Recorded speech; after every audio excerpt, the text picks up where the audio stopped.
रतन टाटा की सफलता की कहानी प्रेरणा और नेतृत्व का एक अद्वितीय उदाहरण है। उनका जीवन संघर्ष, ईमानदारी और दूरदृष्टि से भरा हुआ है। आइए उनकी कहानी को विस्तार से समझते हैं। प्रारंभिक जीवन और शिक्षा। रतन टाटा का जन्म 28 दिसंबर 1937 को भारत के प्रमुख उद्योगपति टाटा परिवार में हुआ था। जब वे छोटे थे तब उनके माता पिता का तलाक हो गया और उनका पालन पोषण उनकी दादी लेडी नवाजबाई टाटा ने किया।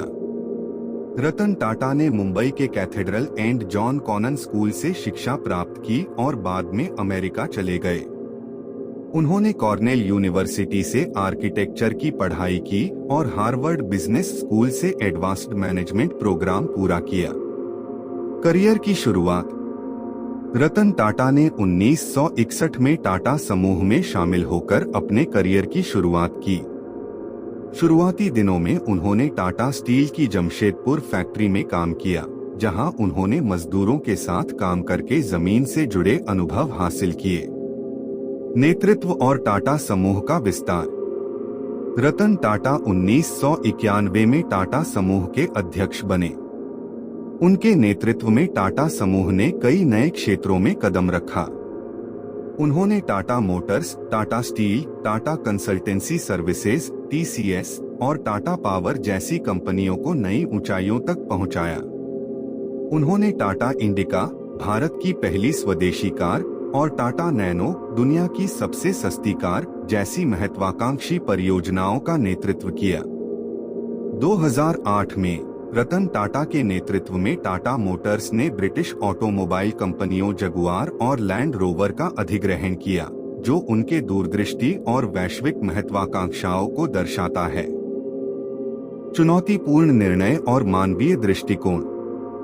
रतन टाटा ने कई बड़े और चुनौतीपूर्ण निर्णय लिए, जिनमें कई विदेशी अधिग्रहण भी शामिल हैं।